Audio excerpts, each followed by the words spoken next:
Subscription کے button کو دبائیے اور ساتھ بیل آئیکن پر کلک کیجیے تاکہ آپ کو تمام ویڈیو فوراً مل سکیں۔ اس ویڈیو پسند آنے کی صورت میں اسے لائک، کمنٹ اور شیئر کرنا مت بھولیں۔ 11ویں صدی عیسوی کے آخر 1091 عیسوی سے صلیبی جنگوں کا آغاز ہوا اور یہ سلسلہ 13ویں صدی عیسوی کے آخر 1091 سے 1291 تک جاری رہا۔ 200 برس سے زائد اس معرکہ آرائی میں جرمنی، فرانس، برطانیہ اور یورپ کے تمام عیسائی حکمرانوں نے حصہ لیا۔ ان صلیبیوں کا مقابلہ والی موصل عماد الدین زنگی، سلطان نور الدین زنگی اور سلطان صلاح ایوبی جیسے مجاہدوں نے کیا۔ ایوبی خاندان کے بعد مملوک صلیبیوں سے نبرد آزما رہے۔ اس طرح کل 7 بڑی صلیبی جنگیں ہوئیں۔ صلاح الدین کا تعلق کرد قوم سے تھا۔ وہ 19 ستمبر 1138 عیسوی میں تکریت کے مقام پر پیدا ہوا۔ اس کا نام یوسف رکھا گیا۔ صلاح الدین نے سلطان نور الدین زنگی کے زیر سایہ تربیت پائی۔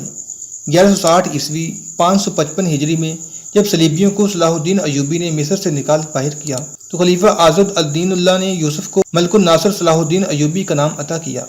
اس وقت صلاح الدین ایوبی کی عمر 22 سال تھی۔ سلطان نور الدین زنگی کی طرح صلاح الدین ایوبی کو بھی بیت المقدس سے عشق تھا۔ بیت المقدس یہودیوں، عیسائیوں اور مسلمانوں کے لیے خاص اہمیت کا حامل شہر ہے۔ یہودی اسے یوں مقدس سمجھتے ہیں کہ یہاں حضرت سلیمان علیہ السلام نے عظیم الشان عبادتگاہ ہیکل سلیمانی بنائی تھی۔ عیسائی اسے اس طرح اہم جانتے ہیں کہ یہاں حضرت عیسیٰ علیہ السلام نے تعلیم و تربیت کا سلسلہ جاری رکھا تھا، اور مسلمانوں کے لیے یہ شہر اس لیے مقدس ہے کہ اس قبلہ اول سے سرور کونین حضرت صلی اللہ علیہ وسلم نے سفر معراج کیا تھا۔ 638 عیسوی میں خلیفہ ثانی امیر المومنین حضرت عمر فاروق رضی اللہ تعالیٰ عنہ نے بیت المقدس فتح کیا۔ اس فتح کے نتیجے میں مسلمان اور عیسائی یہاں پرامن طور پر رہنے لگے۔ یہودی، عیسائی اور مسلمان دیگر علاقوں سے یہاں زیارت کے لیے آتے رہے۔ پھر 1099 عیسوی میں عیسائی فوج نے بیت المقدس پر قبضہ کر لیا۔ وہاں کے باشندوں کا بے دردی سے قتل عام کیا۔ بیت المقدس کی آزادی کے لیے جب صلاح الدین ایوبی نے تلوار اٹھائی تو تمام عیسائی دنیا صلاح الدین ایوبی کے خلاف صف آرا ہو گئی۔ صلیبی فوج کی تعداد 10 لاکھ سے زائد تھی، جبکہ صلاح الدین ایوبی کا لشکر 40,000 سپاہیوں پر مشتمل تھا۔ صلیبیوں کے پاس جدید ترین اسلحہ تھا اور بعمل اہل ایمان کے پاس صرف برہنہ تلواریں تھیں اور اللہ کی ذات پر غیر متزلزل یقین۔ یہ وہ ہتھیار تھے جن کے بھروسے صلاح الدین ایوبی نے تیسری صلیبی جنگ 1187 عیسوی میں وہ عظیم الشان فتح حاصل کی، جس کی سوزش سے آج بھی عیسائی دنیا کے سینے جلتے ہیں۔ زخموں کی جلن کو مٹانے کے لیے عیسائی دنیا نے دوبارہ صلیبی جنگوں کا آغاز کر دیا ہے۔ افغانستان اور ایران اس کی تازہ مثالیں ہیں۔ ان صلیبی جنگوں سے نمٹنے کے لیے ایک مرتبہ پھر فاتح اعظم صلاح الدین ایوبی جیسے مجاہد اسلام کی ضرورت ہے۔ بقول علامہ اقبال، نکل کے صحرا سے جس نے روما کی سلطنت کو الٹ دیا تھا، سنا ہے یہ قدسیوں سے میں نے، وہ شیر پھر آشکار ہوگا۔ یہ 532 ہجری کی ایک تاریک رات کا واقعہ ہے۔ اس وقت نجم الدین ایوب قلعہ تکریت کا حاکم تھا۔ نجم الدین ایوب کا تعلق کردوں کے معزز ترین قبیلے کرویہ سے تھا۔ نجم الدین ایوب آسائش اور عزت و وقار کی زندگی گزار رہا تھا کہ اچانک بدبختی اس کے خاندان پر سایہ فگن ہو گئی۔ تکریت کے حاکم اعلیٰ مجاہد الدین کی طرف سے ایک حکم نامہ جاری ہوا، جس میں کہا گیا تھا کہ نجم الدین ایوب اور اس کا چھوٹا بھائی اسد الدین شیر کو اسی وقت تکریت چھوڑ کر بہت دور چلے جائیں۔ جب نجم الدین ایوب انتہائی شکستگی کے عالم میں سامان سفر باندھ رہا تھا، اسی وقت محل میں ایک نامولود بچے کی چیخیں سنائی دینے لگیں۔ دنیا میں آنے والا یہ بچہ تکریت کے معزول حاکم نجم الدین ایوب کا فرزند تھا۔ کچھ دیر بعد ایک کنیز بچے کو لیے ہوئے نجم الدین ایوب کی خدمت میں حاضر ہوئی۔ پہلے اس نے انتہائی پرجوش لہجے میں بیٹے کی پیدائش پر باپ کو مبارکباد دی، پھر ادب و احترام کے ساتھ عرض کرنے لگی، امیر محترم، چھوٹے امیر کے کانوں میں اذان دے کر ان کا نام تجویز کر دیجیے۔ کنیز کی بات سن کر نجم الدین ایوب غضبناک ہو گیا اور چیخ کر بولا، میرے سامنے سے لے جاؤ اس منحوس کو، میں اس کی شکل بھی دیکھنا نہیں چاہتا۔ یہ بچہ فاتح اعظم صلاح الدین ایوبی تھا، جسے اس کا باپ منحوس سمجھتا تھا۔ نجم الدین ایوب کی کنیز بچے کو لیے ہوئے اس کی ماں کے پاس پہنچی۔ کنیز کا چہرہ بجھا بجھا تھا۔ خانم، کیا بات ہے؟ نجم الدین ایوب کی بیوی نے کنیز سے پوچھا۔ جب تو بچے کو لے کر اپنے آقا کے پاس جا رہی تھی تو بہت زیادہ خوش تھی، مگر اب تیرے چہرے سے گہری اداسی جھلک رہی ہے، آخر اس کی کیا وجہ ہے؟ کنیز خانم نے بچے کو اپنی مالکہ کے پہلو میں لٹایا اور اداس لہجے میں کہنے لگی، آقا اپنے بیٹے کی پیدائش سے خوش نہیں ہیں۔ نجم الدین ایوب کی بیوی کے چہرے پر حیرت و فکر کے سائے لرزنے لگے۔ آخر میرے بچے میں کیا خرابی ہے؟ وہ خوبصورت ہے، اس کے ہاتھ پاؤں صحیح سلامت ہیں۔ ماں کے لہجے سے ناگواری کا رنگ جھلک رہا تھا۔ کنیز خانم سر جھکائے خاموش کھڑی رہی۔ وہ اپنے آقا نجم الدین ایوب کے الفاظ دہرانا نہیں چاہتی تھی۔ نجم الدین ایوب کی بیوی کچھ دیر تک کنیز کے جواب کا انتظار کرتی رہی، مگر جب وہ کئی بار سوال کرنے پر بھی نہیں بولی تو اس نے تیز لہجے میں خانم کو حکم دیتے ہوئے کہا، دوبارہ اپنے آقا کے پاس جاؤ اور میرا پیغام دو کہ میں انہیں یاد کر رہی ہوں۔ کنیز خانم خاموشی کے ساتھ چلی گئی اور اس نے نجم الدین ایوب کے سامنے اپنی مالکہ کے الفاظ دہرا دیے۔ اس وقت نجم الدین ایوب اپنی کرسی پر اداس بیٹھا تھا اور اس کی نظریں سامنے کھلنے والی کھڑکی پر مرکوز تھیں۔ خانم کچھ دیر تک کھڑی اپنے آقا کے جواب کا انتظار کرتی رہی، مگر جب نجم الدین ایوب اس کی طرف متوجہ نہیں ہوا تو وہ الٹے قدموں واپس چلی گئی۔ نجم الدین ایوب کی بیوی زبیدہ کے لیے شوہر کا یہ طرز عمل اور کنیز کی خاموشی ناقابل فہم تھی۔ کئی بار اس کے جی میں آئی کہ وہ اٹھ کر نجم الدین ایوب کے کمرے تک جائے اور اس سے پوچھے کہ اس بے رخی اور ناخوشی کا کیا سبب ہے، مگر وہ شدید ذوق و توانائی کے باعث اپنے ارادے پر عمل کرنے سے قاصر تھی۔ وہ بہت دیر تک ذہنی خلفشار کا شکار رہی، ہزاروں اندیشی اور وسوسے اسے گھیرے ہوئے تھے۔ اس نے کئی بار اپنے نومولود بچے کی طرف دیکھا جس کا رنگ سرخی مائل تھا اور وہ آنکھیں بند کیے دنیا و مافیا سے بے خبر سو رہا تھا۔ زبیدہ کی آنکھوں میں آنسو آ گئے اور وہ ممتا کے بے مثال جذبے سے بے قرار ہو کر بچے کے چہرے پر جھکی اور اس کی پیشانی پر اپنے ہونٹ رکھ دیے۔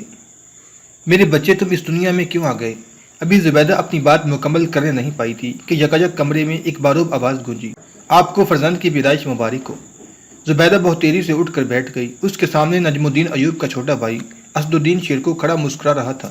اس کے چہرے سے گہری مسرت کی جھلک نمایاں تھی۔ اسد، کہ تم اپنے بھائی کے پاس سے آ رہے ہو؟ زبیدہ کا لہجہ اداس تھا اور آنکھوں سے آنسو جاری تھے۔ میں خوشی کی یہ خبر سن کر سیدھا آپ کے پاس آ رہا ہوں۔ اسد الدین شیرکو کے لہجے میں کسی قدر حیرت تھی۔ آپ رو کیوں رہی ہیں؟ یہ سوال اپنے بڑے بھائی سے کرو، وہ بیٹے کی پیدائش سے خوش نہیں ہیں، زبیدہ نے غمزدہ لہجے میں جواب دیا۔ اسد الدین شیرکو کی حیرت میں مزید اضافہ ہو گیا تھا۔ وہ چند لمحوں تک اپنے بھابھی کے بہتے ہوئے آنسوؤں اور دھواں چہرے کو غور سے دیکھتا رہا، پھر تیزی کے ساتھ کمرے سے نکل گیا۔ تھوڑی دیر بعد اسد الدین شیرکو اپنے بڑے بھائی نجم الدین ایوب کے سامنے کھڑا تھا۔ برادر محترم، مجھے بتایا گیا ہے کہ آپ اپنے چھوٹے فرزند کی پیدائش سے خوش نہیں ہیں، نہ اس کی شکل دیکھی ہے اور نہ کوئی نام رکھا ہے۔ اس ناراضگی کی وجہ؟ اسد الدین شیرکو کے لہجے سے تلخی جھلک رہی تھی، حالانکہ وہ بڑے بھائی کا بہت احترام کرتا تھا۔ تمہیں معلوم ہے کہ مجھے آج ہی کلاداری کے منصب سے معزول کر دیا گیا ہے، نجم الدین ایوب نے اپنے چھوٹے بھائی کو انتہائی سخت لہجے میں مخاطب کرتے ہوئے کہا، اور اس کے ساتھ ہی یہ حکم بھی ملا ہے کہ ہم دونوں بھائی ایک ہفتے کے اندر صبح تقریر کی حدود سے نکل کر بہت دور چلے جائیں۔ نجم الدین ایوب کی معزولی اور شہر بدری کا سبب یہ تھا کہ وہ ایک دن تیر اندازی کر رہا تھا کہ بدقسمتی سے ایک عیسائی سامنے آ گیا اور نجم الدین ایوب کا تیر اس کی گردن میں پیوست ہو گیا۔ عیسائی زمین پر گرا اور چند لمحوں میں تڑپ کر مر گیا۔ اتفاق سے مرنے والا عیسائی تقریر کے حاکم اعلیٰ مجاہد الدین بہروز کا غلام تھا۔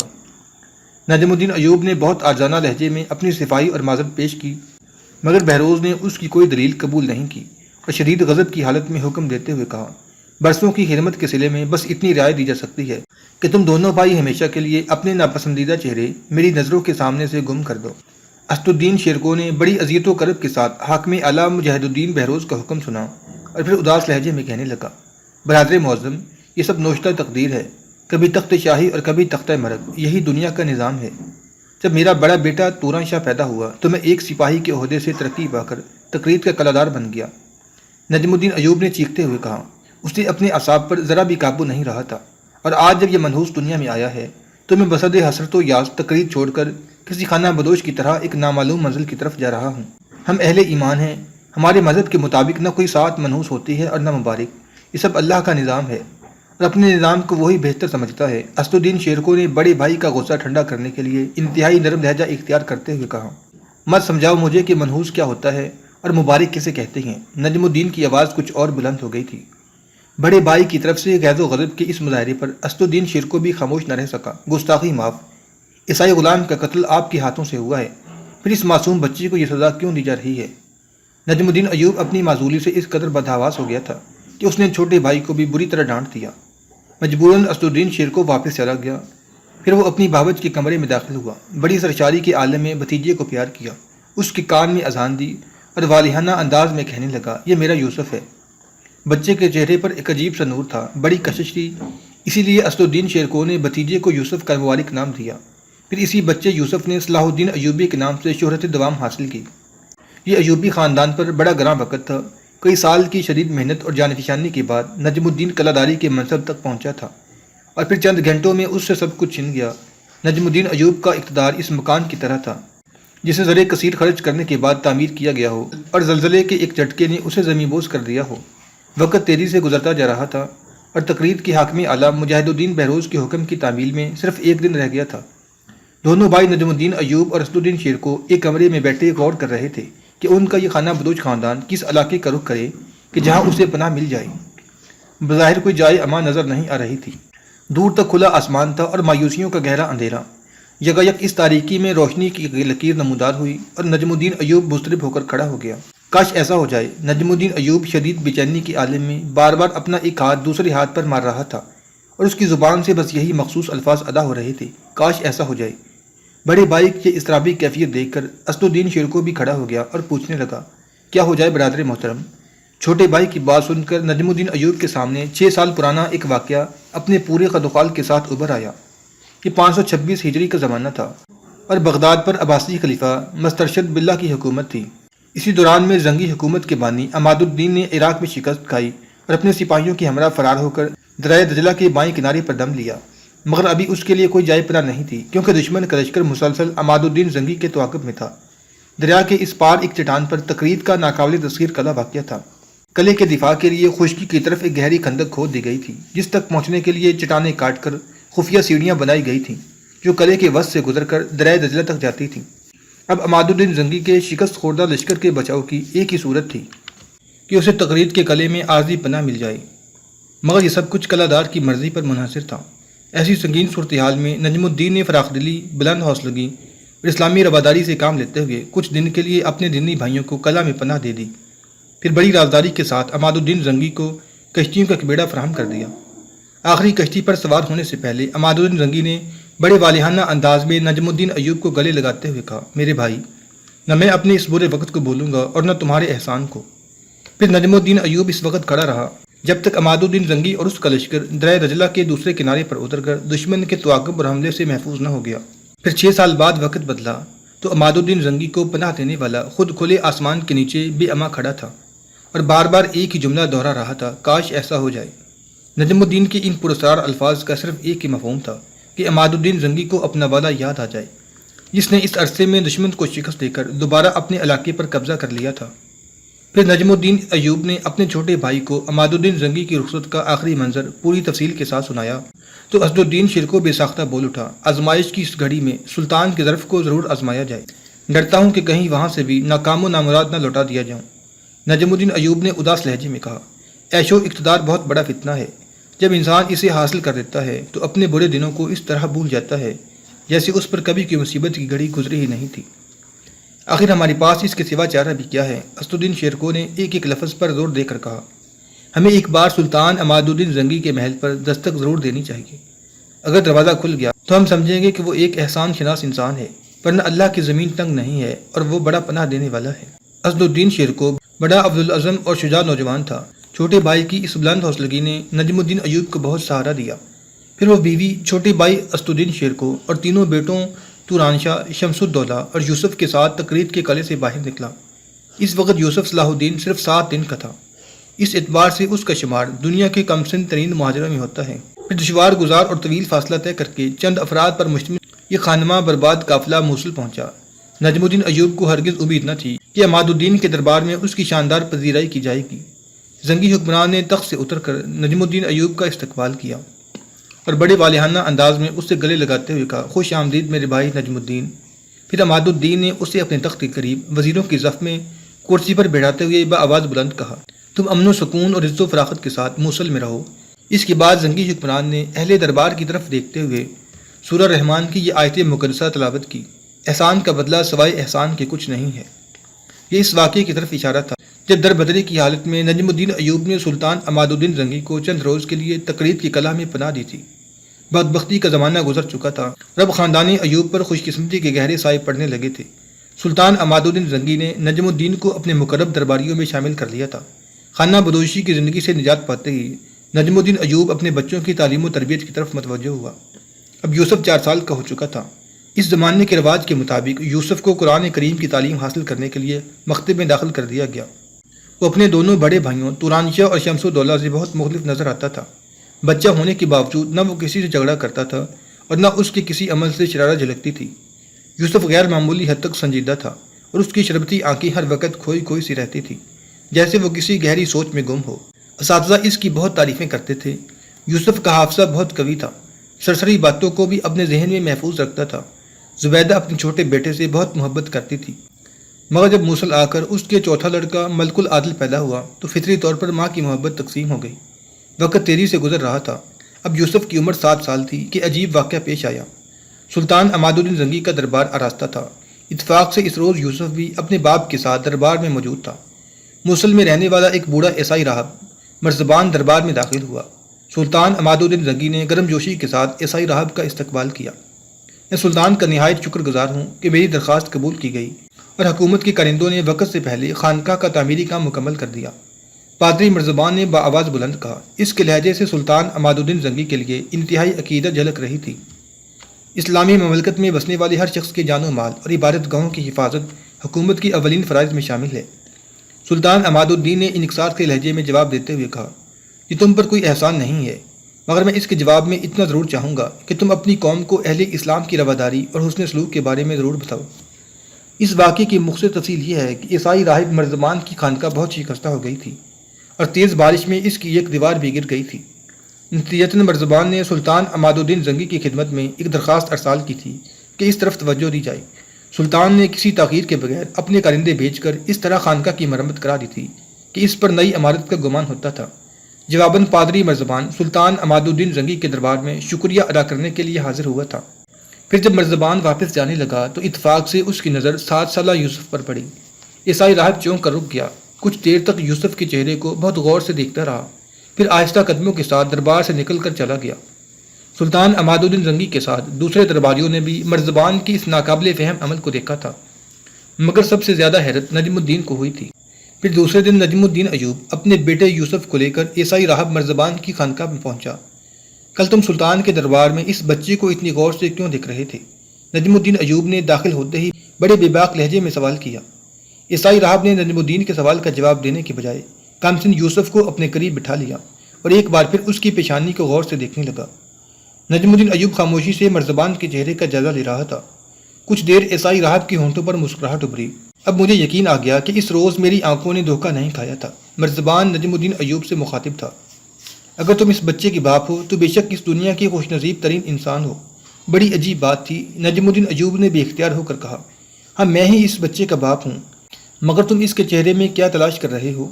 میں اس تحریر کو پڑھ رہا ہوں جو خداوند نے اس بچے کے حوالے سے روز ازل میں لکھی ہے۔ پادری مرزبان کے چہرے سے عالمانہ وقار جھلک رہا تھا۔ خالق کائنات ایسے بچے صدیوں میں پیدا کرتا ہے۔ نجم الدین ایوب عیسائی راہب کی پیشگوئی سن کر بہت جذباتی نظر آنے لگا۔ وہ کیا تحریر ہے؟ مجھے بتاؤ۔ میری گناہگار آنکھیں اس آسمانی تحریر کو مکمل طور پر نہیں پڑھ سکتی، پادری مرزبان نے پرسوز عاجزانہ لہجے میں کہا۔ وہ انتہائی نیک اور غیر متعصب راہب تھا، اس لیے کبھی کبھی اس پر قدرت کے راز منکشف ہو جاتے تھے، اور آج اس پر ایک اور راز فاش ہو گیا تھا۔ میں اس بچے کے چہرے پر وہ روشنی دیکھ رہا ہوں جو عظیم الشان شہنشاہوں کے خدوخال میں نظر آتی ہے۔ عیسائی راہب کی بات سن کر نجم الدین پر سختے کسی کیفیت طاری ہو گئی۔ آج تک وہ جس بچے کو اپنے لیے منحوس تصور کرتا تھا، وہی بچہ مرزبان کی نظر میں آنے والے زمانے کا جلیل القدر شہنشاہ بھی ہو سکتا تھا۔ عیسائی راہب کی خانقاہ سے جانے کے بعد نجم الدین ایوب نے اس عجیب واقعے کا ذکر اپنی بیوی زبیدہ سے بھی کیا۔ وہ پہلے ہی اپنے بیٹے سے بے پناہ محبت کرتی تھی۔ شوہر کی بات سن کر شدت جذبات سے وارفتہ ہو گئی اور رونے لگی۔ عیسائی راہب کیا بتائے گا؟ وہ روشنی تو میں ہر وقت اپنے یوسف کے چہرے پر دیکھتی ہوں، زبیدہ نے شکایت آمیز اور کسی قدر طنزیہ لہجے میں کہا۔ اگرچہ نجم الدین ایوب خود بھی ایک عابد و زاہد انسان تھا، لیکن اپنی معذولی کے حادثے سے متاثر ہو کر توہم پرستی کا شکار ہو گیا تھا۔ بیوی کی جذباتی کیفیت دیکھ کر خود بھی آبدیدہ ہو گیا۔ اللہ میرے اس گناہ کو معاف کرے کہ میں شیطان کے فریب میں آ کر اپنے بیٹے سے کتنی دور چلا گیا تھا۔ اس واقعے کے بعد نجم الدین ایوب یوسف کی تعلیم و تربیت پر خصوصی توجہ دینے لگا۔ پھر 1 سال بعد ہی نجم الدین ایوب کو اپنی بیوی بچوں کو موصل میں چھوڑ کر ایک خوفناک محاذ جنگ پر جانا پڑا۔ تقریباً 500 سال بعد وقت نے عجیب کروٹ بدلی۔ حضرت عمر فاروق رضی اللہ تعالیٰ عنہ نے جس بیت المقدس کو 14 ہجری میں انسانی خون کا ایک قطرہ بہائے بغیر فتح کیا تھا، اسی متاع عزیز کو اسلام کے وارثوں نے 491 ہجری میں ذلت و رسوائی کے ساتھ گنوا دیا، جس کے نتیجے میں ایک مضبوط عیسائی ریاست قائم ہو گئی اور ایک انتہائی متعصب عیسائی گاڈفرے یروشلم کا بادشاہ بن گیا۔ اس سے پہلے 2 اور عیسائی سلطنتیں انطاکیہ اور ایڈیسا قائم ہو چکی تھیں۔ ایڈیسا پر جولسن ثانی کی حکومت تھی، جو اپنی مذہبی عصبیت میں شاہ یروشلم گاڈفرے سے کسی طرح بھی کم نہیں تھا۔ یروشلم، انطاکیہ، روم اور قسطنطنیہ کے بعد مذہبی تقدس کے اعتبار سے ایڈیسا کو عیسائی دنیا میں 5واں درجہ حاصل تھا۔ تاریخی لحاظ سے اس شہر کو الجزیرہ کی آنکھ سمجھا جاتا تھا۔ صلیبیوں نے یہاں زبردست فوجی طاقت جمع کر رکھی تھی اور اس کے ساتھ ہی ایڈیسا کو شاہ یروشلم کی تائید و سرپرستی بھی حاصل تھی۔ مسلمانوں کو اس شہر کی جنگی اہمیت کا بخوبی اندازہ تھا اور وہ ایڈیسا کو اسلامی اقتدار کے لیے ایک مستقل خطرہ سمجھ رہے تھے۔ نتیجتاً 1110 سے لے کر 1115 تک مسلمانوں نے اس شہر پر مسلسل حملے کیے مگر فتح حاصل نہ کر سکے، یہاں تک کہ شدید مایوسی کے عالم میں تھک کر بیٹھ گئے۔ پھر جب عماد الدین زنگی نے موصل اور دمشق میں دوبارہ اقتدار حاصل کر لیا تو وہ ایڈیسا کی طرف متوجہ ہوا۔ اس موقع پر اس کے بعض مشیروں نے مشورہ دیتے ہوئے کہا، سلطان کو ایڈیسا پر حملہ کرنے کے بجائے اپنے علاقوں کے استحکام کی فکر کرنی چاہیے۔ جولسن ثانی ایک طاقتور حکمران ہے، مزید یہ کہ اسے شاہ یروشلم کی حمایت بھی حاصل ہے۔ وزیروں کے چہرے سے قبل از وقت شکست و ناکامی کے اندیشے ظاہر ہو رہے تھے، اور مجھے خدائے وحدہ لا شریک کی تائید حاصل ہے۔ عماد الدین زنگی نے اپنی انگشت شہادت بلند کرتے ہوئے انتہائی پرجلال لہجے میں کہا، ایڈیسا اس زہر آلود خنجر کی طرح ہے جو مسلمانوں کی اشارت کے قریب رکھا ہوا ہے۔ اس سے پہلے کہ وہ خنجر حرکت میں آئی میں اسے توڑ دینا چاہتا ہوں۔ وزیروں نے عماد الدین کے اس جوش اور جذبے کو وحشت و جنون سے تعبیر کیا، مگر وہ مرد مجاہد تمام قیاس آرائیوں اور مصلحتوں سے بے نیاز ہو کر طوفان برق و باد کی طرح ایڈیسا کی طرف بڑھا۔ اس جنگ میں نجم الدین ایوب اور اسد الدین شیرکو بھی اپنی پوری توانائیوں کے ساتھ شریک تھے۔ ان کے سینوں میں بھی اپنے حکمران کی طرح جہاد کی آگ روشن تھی۔ سلطان عماد الدین زنگی کی حکمت عملی یہ تھی کہ وہ اپنے لشکر کے ساتھ رات کے اندھیرے میں سفر کرتا تھا تاکہ دشمن کے جاسوس اس کی پیش قدمی سے باخبر نہ ہو سکیں۔ پھر سلطان عماد الدین زنگی اس ایڈیسا کے قریب پہنچا جب جولسن ثانی کے سرحدی سپاہی شراب کے نشے میں ایک دوسرے سے چھیڑ چھاڑ کر رہے تھے۔ مسلمان فوجیوں کی تلواریں بے نیام ہوئیں اور ایڈیسا کے سرحدی سپاہیوں کی اکثریت دیکھتے ہی دیکھتے خاک و خون میں مل گئی۔ کچھ سپاہی جو مدہوشی کی کیفیت تک نہیں پہنچے تھے وہ فرار ہو کر عیسائی حکمران جولسن ثانی کی خدمت میں حاضر ہوئے اور اس سے مسلمانوں کے ناگہاں عقابی حملوں کی خبر دی۔ کھلے میدان میں مقابلہ کرنے کا وقت گزر چکا تھا، اس لیے جولسن ثانی اپنی فوج کے ساتھ قلعہ بند ہو گیا۔ سلطان عماد الدین زنگی نے تیز رفتاری سے آگے بڑھ کر ایڈیسا کے قلعے کا محاصرہ کر لیا۔